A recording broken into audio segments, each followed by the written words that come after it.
Hello, everyone. Please join me in this incredible video of the ImaginAb IPO Readiness story. Joining me is David Fractor, the CFO of ImaginAb. My name is David Apple, head of the technology vertical here at Sage Intacct. David, let's just start at the beginning. Who is ImaginAb? So we are a biotech company, and we work in the immuno-oncology space.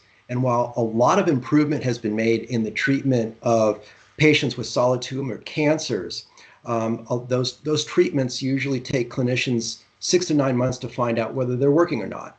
And we have a PET scan application that allows clinicians to scan patients after a month or two and get an early readout as to whether or not those treatments are working. And if they are, great. And if they're not, then the clinician has an opportunity to put the patient on a different treatment regimen. So we're still early stage, but we have a very promising product.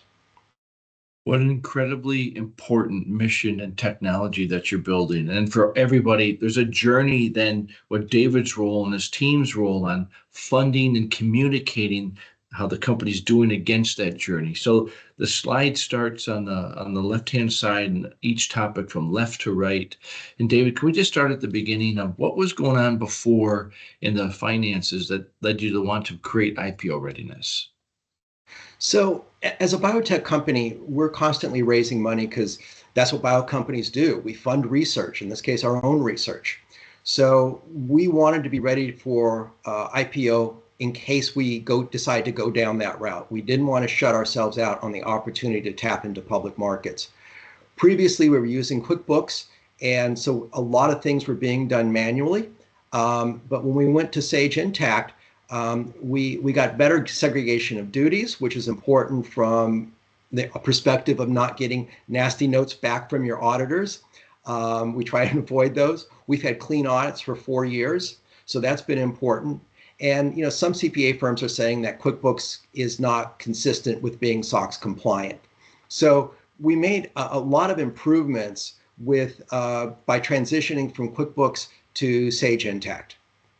Well, you put yourself in an amazing position in order to continue to fund that critical mission that you have. And as that was happening, you're doing acquisitions, you're expanding internationally. What was going on with multi-entity consolidations? So previously, the consolidations had to be done manually in Excel. And because we have clinical trials that happen in the US and in Asia and in Europe, we have a lot of multi-currencies. We have subsidiaries that we have to deal with. So getting that all together into a financial package was rather time consuming. With Sage Intacct and the multinational currencies that it tracks for us, it makes the process much, much easier. It automates it pretty much 100%. And so that allows us to close the books faster. It reduces me sitting down with the controller and saying, why don't these numbers balance? What's going on here? It really makes for a much more efficient close, and we spend our time doing less manual work and more higher end type work. So it's reduced our time to close as well. That's been important for us. I mean, just look at putting the rigor in place and then the accuracy in place, and all that led to a great foundation that you've got incredible investors and you want to show the milestones about what's happening. So then what was going on before with financial reporting and what did you turn it into? So as I said a moment ago, it was very, very manual. It was labor intensive.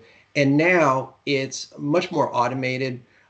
We use the dimension accounting so that we can track projects and we can calculate ROI of projects. One example is when we go to trade shows and our salespeople come back, we look at the ROI. We know what they spend, okay, because we can track it very easily in Sage. And we look at what deals were closed and we can relate the two. And we can say we had a good meeting or we had a bad meeting.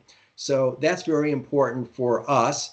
I'm not so sure the sales team always appreciates that, but we do have to hold their feet to the fire, okay? We want to make sure we spend our money appropriately.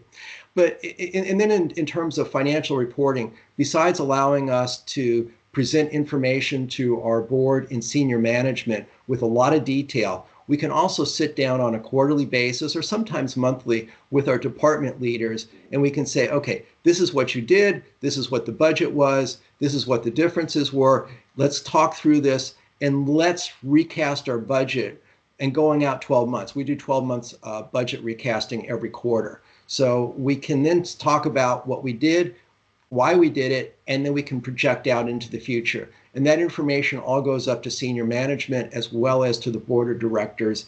And that causes me to get comments back from our board of, hey, nice job. Thank you for explaining such and such. So when I get those kind of comments back from our board of directors, that makes me feel good, and I can give some pats on the back to our accounting team as well. Well, just the ability to give that kind of insight to the P&L leaders on seeing what's happening and the effectiveness, all tied back to rigor in the business for the next round of funding that you may potentially pursue. And I love the quote that you gave me, that instead of being in a reactive environment where the go-to needs to be no because you're not quite confident what's happening, you've transformed from being CF no to CF grow and communicating where all the metrics are to everybody, so they're able to invest in accelerating that's, again, this critical mission of the business. Any final thoughts? We've made a lot of progress in the last 5 years, and it's been great to have Sage as a partner, as part of our progress. And it's allowed me and the rest of the finance team to look good. So I appreciate that. Thank you.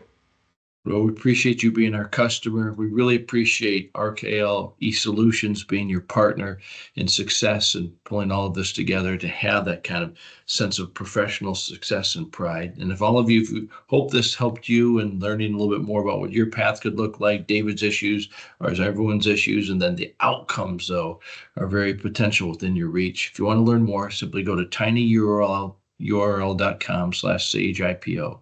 tinyurl.com/SageIPO. David, thank you very much. Everybody, thank you for joining us, and please have a great day. Thank you.